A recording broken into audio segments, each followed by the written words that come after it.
What's up, family? Gerald the Boss Man here. You're tuned into the Bossman Show on AM 1010, AM 1430, 1055 The King. Let the King out at 105theking.com and the Bossman Show at bossmanshow.com. Hit me up on Instagram, the Bossman Show, Twitter at Bossman Show, and Facebook, Bossman Show. It's the Bossman on your radio. Listen to the Bossman Show with your host, JR, Saturdays at 9 a.m. right here on AM 1010, The King. What's up, good people? BetOnline is your number one source for all your betting needs. The latest odds, lines, and matchup reports for baseball, boxing, golf, and more.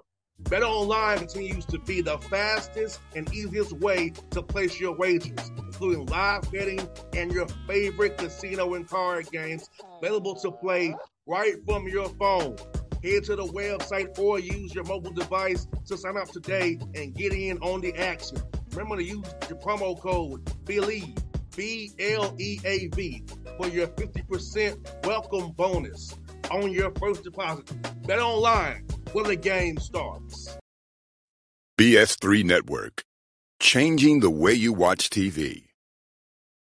Yes, BS3 Network, changing the way you watch TV, covering content and hot topics from A to Z, sports, music, society and culture, movie reviews, you name it, we have it. Check it out on bs3network.com or check us out on Roku, BS3 TV on Roku, as well as check out your favorite podcast on all podcast platforms or Spreaker.com/BS3 Network.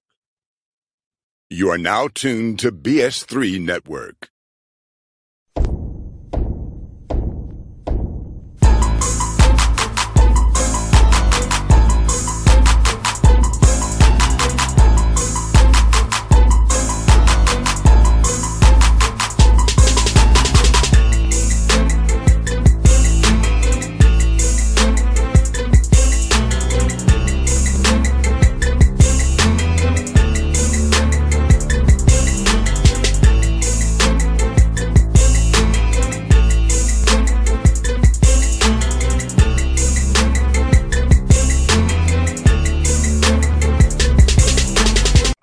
Back on the Bossman Show with South Carolina State Bulldogs head coach Erik Martin here with me on the Bossman Show. Come off a 14-win season last season. Coach, how things down there, man, with you guys at SC State, man? Everything's great. The kids got back in town on Sunday. They're in the gym now, working out and getting in the weight room. So we're looking forward to this season. I bring back 90% of my returnable student athletes with – I can pretty much guarantee I'm the only person in America that brought back 90% of its returnable student athletes. I hear that, Coach. Let me ask you, Coach, in this new world we're in with the portal, I call it speed dating, Coach, trying to vet these young men to see what their minds are, man. Are they coming for the right reasons? So for you, Coach, being at the Power 5 level with West Virginia, with Coach Huggins, man, and now being at SC State now, how do you kind of change the way you recruit now, trying to figure out a young man's true mindset? Why does he want to come to be a part of your program now? And these days, how speed dating with these young men? Yeah, well, I think I'm in a unique situation here because we don't have any NIL or we don't pay cost of attendance. So guys that come here are coming here truly because they want to have the student athlete experience. We're in a great conference, the MEAC, and Orangeburg is a heck of a city, and South Carolina is a heck of a state. So we like to go after those guys when we can determine that they have chips on their shoulder, feel like they've been overlooked, under-recruited. I was lucky enough to get 3 freshmen last year who all could have probably gone somewhere else after this season, but they believed in the program, believed in myself and their teammates enough to come back. So when you don't have any money involved, it's recruiting the way I've recruited my entire career at West Virginia, and I'm just trying to find guys that fit what we do. We want to play fast. We want to press, and we've been fortunate to get a couple guys that if there was no transfer portal era or NIL, we wouldn't have gotten these kids. No doubt, coach. And coach, do you feel like with this new era we're in hey, that sometimes guys get overlooked now that you can find you a stud high school guy or a stud JUCO guy or a stud prep school guy who you like you said will never get your hands on now because they're getting overlooked. Guys want a known commodity per se, somebody older, so you can find something you can develop and build something with and really have a great team out there in the MEAC. Yeah, and so how this works is uh, the recruiting is the same from summertime to the first day of the portal. So you got these coaches that are recruiting kids, and if they don't sign them early, after the early signing period, they're recruiting these kids. But I can guarantee you, because I've heard this 100 times, when that portal opened, the phone calls stopped, and now kids and parents are a little bit more anxious. So once again, I'm a Division I program. I'm in the MEAC conference, and you get those kids, you get on them that first week of the portal because those phone calls from other people have stopped coming, and now they're calling them. The coaches aren't calling back because obviously the coaches are getting in there. It's college athletics way of free agency. So we usually wait till the portal opens up, and then we go after the 4 or 5 guys that we've kind of pegged during the year in that, hey, they didn't sign early, so we got a chance at them. No Sometimes doubt. it's a hit, sometimes it's a miss. No doubt, coach. And coach, I'm asking, man, you did a heck of a job this year, man. 9-5 with me at played tough loss to stay in them in the tournament in Norfolk there. But talk about that, man, going from 14 wins, and we don't talk about the first year, but you got 14 wins now, 9 wins in the MEAC conference last year, a tough league up and down the board. Every team got better, man. So That's right. how happy are you with your team's conference last year? Oh, I'm ecstatic. I'd love to say we got those 14 wins because I became a better coach. That's not the truth. I got those 14 wins because the kids I had on my team last year were better than the kids I had the year before. And I had an entire summer to teach my guys things, whereas I didn't get hired to the last part of July my first year. So I'm coming in trying to figure out what I have. I'm looking in the portal. It's August. There's not a whole lot in the portal. So I just tried to piece together not only my team, but my staff. When the season ended, obviously you tell kids, hey, there's playing time here, there's not. Kids moved on. I changed up my staff, and it was just better a better environment last year. So I think the league picked us to finish last when they do those media picks at the beginning of the year. They had us picked to finish last, and my kids on their own took that and put it in their locker. So they were aware of what the league thought of us, and that served us well as we went throughout the MEAC season. And Coach Martin, for you, man, when you're looking for a young man, what are you looking for outside of the talent on the court, off the court, for his intangibles, his integrity, his character? What are you looking for in a young man, for any young man listening to this interview here in Atlanta and beyond who want to be a part of what you got building in Orangeburg? What are you looking for in them for character-wise, Coach? Well, we do a great job of going through these guys' background. We don't just recruit the kid, we recruit their family. We want to talk to their high school coach. We want to talk to their AAU coach. And those guys, for the most part, are pretty straight up with, hey, this is what this kid is about. And myself personally, first question I ask the AAU and the high school coach, is this kid a gym rat? If he's not a gym rat, I don't need him because I believe you can be a gym rat and still have fun in college. Mm-hmm. So if they don't say the gym rat, well, that means you're going to be here doing what you're supposed to do, probably doing your academics, but you're not going to be in the gym. And I got so lucky last year, and I brought in, I think, 8 kids. 1 kid left halfway through the year because he had some family issues, but everyone else, those guys were gym rats. And I don't think you can get better without getting in the gym. So that's the first question I ask. Obviously, I want to recruit guys with length. And on my team, I need to have at least 2 or 3 guys that I would call dead-eye shooters, whereas if they're open, they're making shots. The way the game has changed nowadays, everybody's shooting threes. I'm a little bit different. I was raised in the 80s, so I was used to seeing the NBA and college game where you threw it in the post. That's what I want to do this year. I just don't want to be one-dimensional. And I think with Dallas James and Drayton Jones coming back, I think I got some guys that I can throw it down in the block and we can, do some different things. And Coach, defensively, with the length that you crave, talking about switches, hard hedging, icing stuff, blitzing them, they try 2-time the pick and roll, still get that length there so you can switch 1 through 5. Talk about that defensively, having length and how it helps you be multiple defensively and can defend multiple ways depending on what team's personnels are. Yeah. And we change things up, try to keep those coaches off. There's so many good coaches in the MEAC. You can't come with the same game plan, or those guys those guys are veteran guys, so they'll slice you up. So I think I had the team last year to where I could on a ball screen, if it was Drayton Jones and our point guard, hey, just switch it. And then everyone else just, gap it. And if Drayton gets beat, help him out and then hard close out. So I think personnel tends to dictate the style you play. And I think with the guys I have coming back this year, I want to play fast. And I told them that in our meeting when I met with them on Sunday. Hey, we need to play fast. We're going to play fast on offense. We're already pressing them on defense, so we're going to speed them up. So, I mean, that's my plan. We'll see as we get into the summer and look at the personnel a little more if I'm going to stick with that game plan. And Coach Martin, this summer, do you do more team stuff, Coach? Do you do more just personal development, a little bit of both with the 4 hours you have on the court and of course, the 4 hours you have doing weights as well? Yeah, I do a little bit of both.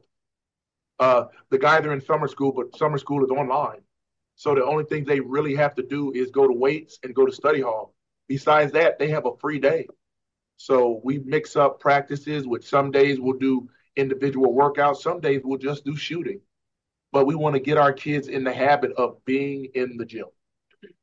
No doubt, Coach. And it's just time for you to get better. And, you're a little older than I am, but I remember that magical day of October 15th. Now you get touched in the summertime. Now you can really know what you have now. I remember that was the day. Hey, October 15th was the day's coming, but it's crazy. Even as soon athletes for me, like Coach down in the office, he can still come down. It was so crazy. He could on the floor with us. But now you touch the summertime, you really build a foundation that's already in June now, rather than let's hope for doing it October 15th. Yeah, it's I tell you what, you got to keep up with that NCAA rule book because they are changing that rule book. The rule book used to be this thick. Now it's this thick. And I won't be surprised if in 2 or 3 years there's not a rule book because college athletics, the landscape is changing at a rapid pace. You have the NCAA in court. You have schools or kids suing the NCAA. So I don't think the NCAA is done changing. Me personally, I don't think these Power 5 conferences have done their last rotation in adding schools to their conference. I really do believe now that the Pac-12 is gone, you got 4 conferences, and the landscape of college athletics really is dictated by college football. No doubt. That really 100%. dictates it. The 100%. college football playoffs and the way they do things. I don't want to say putting together an NCAA basketball tournament is hard, but really the model has been there now for, I don't know, maybe 50 years. You get your 64, 68 teams, 1 to 16. That's not hard to do. Football is a different story. I think another point that most normal fans don't realize is the NCAA doesn't get $1 from what football does. So if football so chose, they could just break off and say, we're going to be our own entity. And NCAA, you can handle basketball and every other sport. But I do think it hasn't stopped changing. And I do believe we're going to see some big changes in the next few years. No doubt, Coach. And Coach, let me ask you this, man, about the MEAC, man, getting into the league. And, it's also been a tough league from top to bottom. Great coaches, man. So being in that league, man, the competition in them schools, man, how fun is it for you and your guys when compete every night in the MEAC? Went to a cool environment with the bands, the pageantry, and play some good ball. And it'll be a tough competition no matter what you do. Yeah, I love it. I tell you what, we go to these gyms and obviously you got programs that have big time history.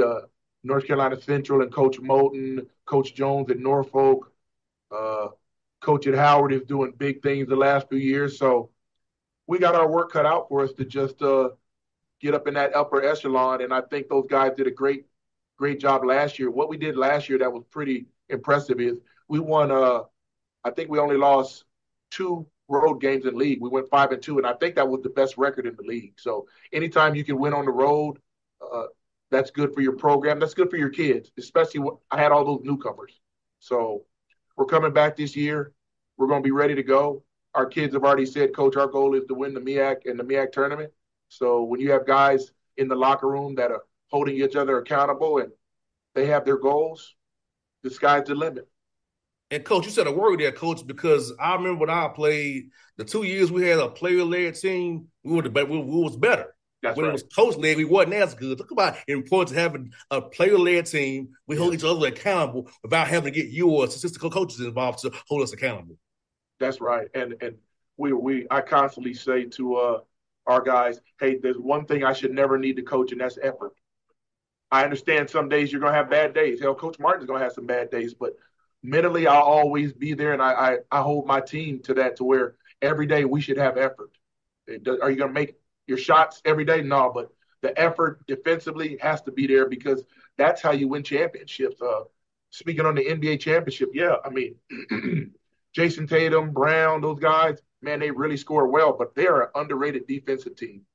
You look at college, the champion UConn, those guys were an elite defensive team. You have to, as the year starts to wind down, your defense is what's going to carry you, because every night you're not going to make shots.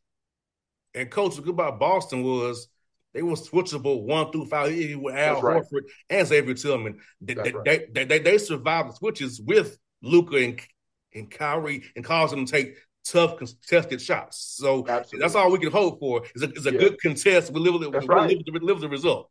That's right. If you got your hand up and he makes the shot, hey, tap him on the behind. Good shot. You aren't gonna stop him every time down. I think my philosophy is, let's just make sure we make them work for the shot they get. If it comes in the lane, let's make sure help is there. And on all pitch outs, let's hard close out and run those guys off the line. No doubt, Coach. You like saying, Coach, and Coach, rebounding basketball too, Coach. I feel like we all know all these shots going up in the air, but if he misses, it's going to be a rebound one way or another. So we have to control the glass, both glasses. We also got to get back in transition as well. So talk about that part of it as well, that balance between crashing the glass on offense, but also getting back in transition so you don't give up them runouts as well. Yeah, our team last year in the preseason, I think for maybe a month, we were top 3 in America in offensive rebounding. And that is something that I've carried with me from my time at West Virginia. We will always be one of the, I won't say top 5, top 10 to 20 teams in America as far as offensive rebound. I think something we need to work on this year, and we spoke about this also in the meeting. We need to become a much better defensive team when it comes to defensive rebounding. And really what that is it kind of feeds into what we are anyway, which is we want to be a physical presence on the team. So when that ball is shot, man, you go hit him legally. Don't hit him with your arm or put your arm in his throat. You go see where he is, tag him, put your butt on his body, and you hold him.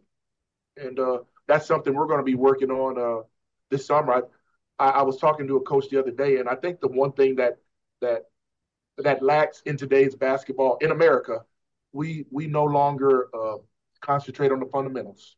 No doubt. And I do believe that's why when you go to these international tournaments, these other countries are catching up to us, because those guys hammer in the fundamentals to where even when you're a pro, I don't fundamentals in AAU tournaments. Just roll the ball out and let's get after it. So obviously when they get here, that's a challenge for us as a staff. Okay, we gotta do 2 things. We gotta break some of their bad habits and then give them some of our new habits. And that takes time. That takes 3 to 4 months. So that's another bonus to having them here in the summertime. And Coach Sargent's an international player in the NBA that I talk to. Like, they do fundamental drills every day before practice, after practice.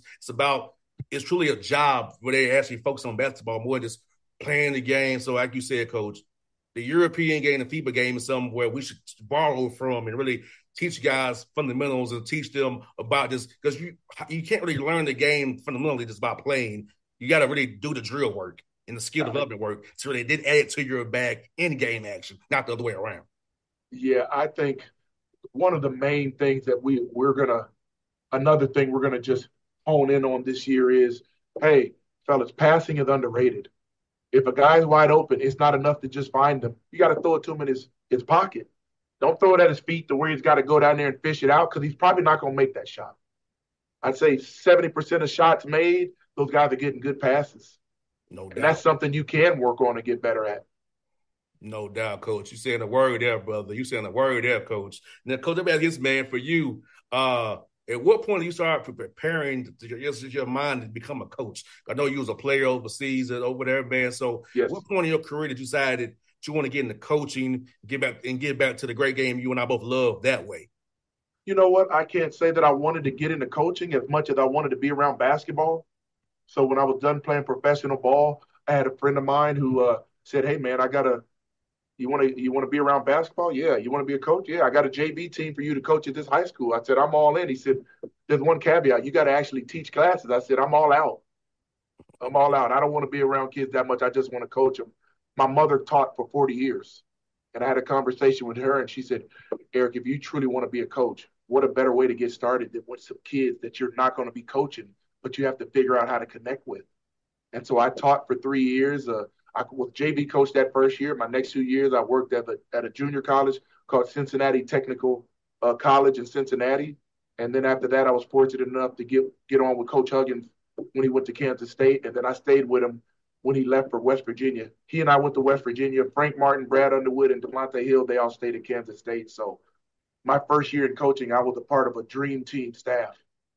No doubt. I know them guys very well. Delonte, I know Coach That's Martin right. very well. That's right. That's And Brad right. Underwood. So they all been on my show before. So it's funny Yeah, yeah, get you on yeah. the show.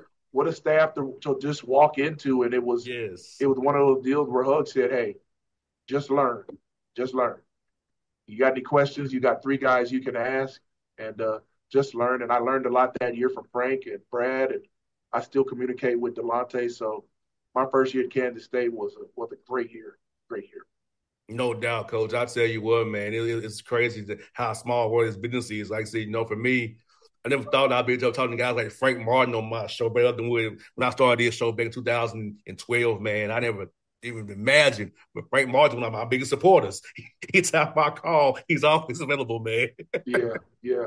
Frank's done great. I've followed him ever since I left and he took over at Kansas State. And there was never any question in my mind that Frank would get on. I didn't know he would get on as quick as he did, but I think Kansas State definitely made the right decision in hiring him because if he hadn't hired him, that number one recruiting class was going to scatter and Michael Beasley was going to be at West Virginia.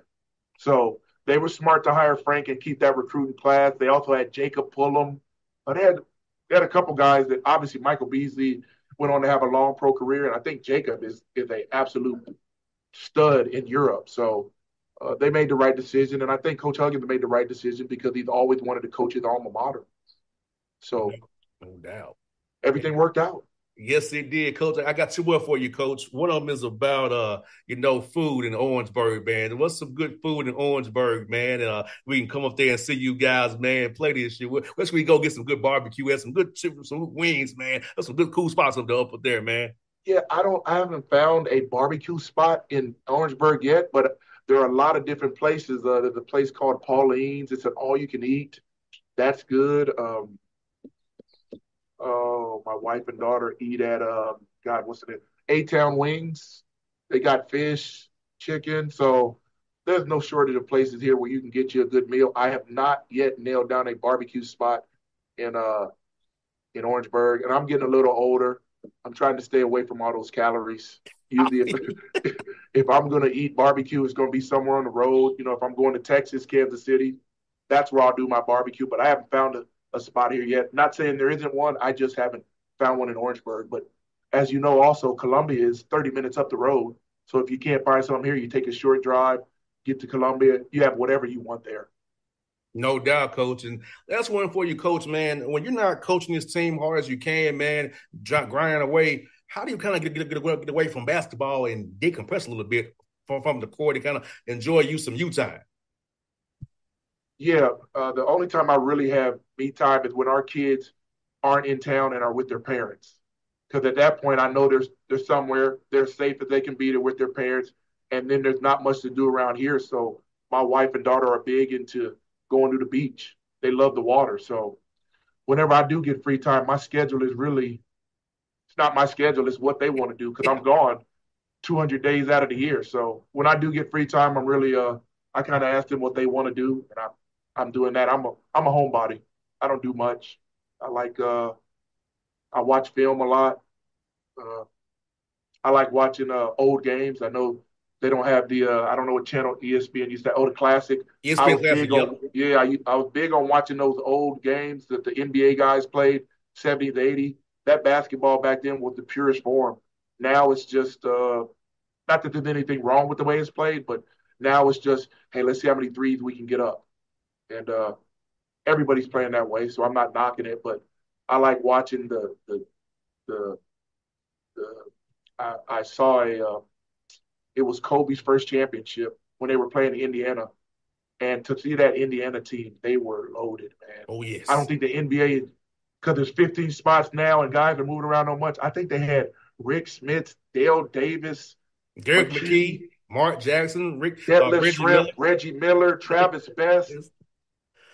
Yeah, they were loaded. They were loaded. And you know what? Maybe 20 years from now, as I watch these finals, I'll say, wow, they were loaded too. But you watch those games in the 80s and the 90s, man, those guys were loaded. From 1 to 12, those guys were players. So I don't do much. I'm a pretty laid-back guy. Coach, I was blessed as a child. I was an Atlanta Hawks ball boy in the 90s. Okay. You got to see Dominique, or was Dominique already gone? I saw Dominique all the way through Mutombo. Okay. Yeah. Yes. Atlanta's had some good teams. Atlanta's, unfortunately, they've always had a team that they just couldn't get by. With Dominique, it was Boston, Philly, Detroit, with Mutombo. It was the Bulls. Yeah. And Orlando. Yeah. So, but they got the number 1 pick, so you can't ask for anything better than that. You got that right, Coach. Yeah, Coach. Yeah, I'm gonna tell you the trick was, Coach, I want to be on the visitor side so I could meet all the players. That was the trick to be the ball boy. The visitor side was always the fight. Right. Up in the visitor side. I hear you. But I had seniority, visitor side. That's right. You get free stuff and they tip you. That's right. Hey, they still got that barbershop in the arena? They still do, yes. Club Mic Shop still in the arena. Yes, sir. Yeah, that's next level. That's next level. Yes, sir. So yeah, Atlanta's on the rise, and we say we move here. So we say we're moving up. So we still doing it. Yes, sir. Well, Coach, hope to see if you come to recruit in Atlanta on the live period. I hope to see you. I'll be at Lake Point. I'll be around the city that weekend. So hopefully I'll catch you and maybe get some varsity or something. I know you ain't big late now. Maybe some varsity or something while you in town, Coach. It'll be fun, man. You got my number. Give me a call. I sure will, Coach. It's fun having the show, man. It was great. Yes, sir. Best wishes moving forward. If you let me know, I'd love to be on the show again if you get a minute. Hey, Coach, consider it done, brother. All right. BS3 Network, changing the way you watch TV. Yes, BS3 Network, changing the way you watch TV, covering content and hot topics from A to Z, sports, music, society and culture, movie reviews, you name it, we have it. Check it out on bs3network.com or check us out on Roku, BS3 TV on Roku, as well as check out your favorite podcast on all podcast platforms or Spreaker.com/BS3 Network. You are now tuned to BS3 Network. What's up, good people? Bet Online is your number 1 source for all your betting needs. The latest odds, lines, and matchup reports for baseball, boxing, golf, and more. Bet Online continues to be the fastest and easiest way to place your wagers, including live betting and your favorite casino and card games available to play right from your phone. Head to the website or use your mobile device to sign up today and get in on the action. Remember to use your promo code BELIEVE, BLEAV, for your 50% welcome bonus on your first deposit. Bet Online, where the game starts. What's up, family? Gerald the Bossman here. You're tuned into the Bossman Show on AM 1010, AM 1430, 1055 The King. Check The King out at 105theking.com and the Bossman Show at bossmanshow.com. Hit me up on Instagram, The Bossman Show, Twitter at Bossman Show, and Facebook, Bossman Show. It's the Bossman on your radio. Listen to the Bossman Show with your host, JR, Saturdays at 9 a.m. right here on AM 1010, The King.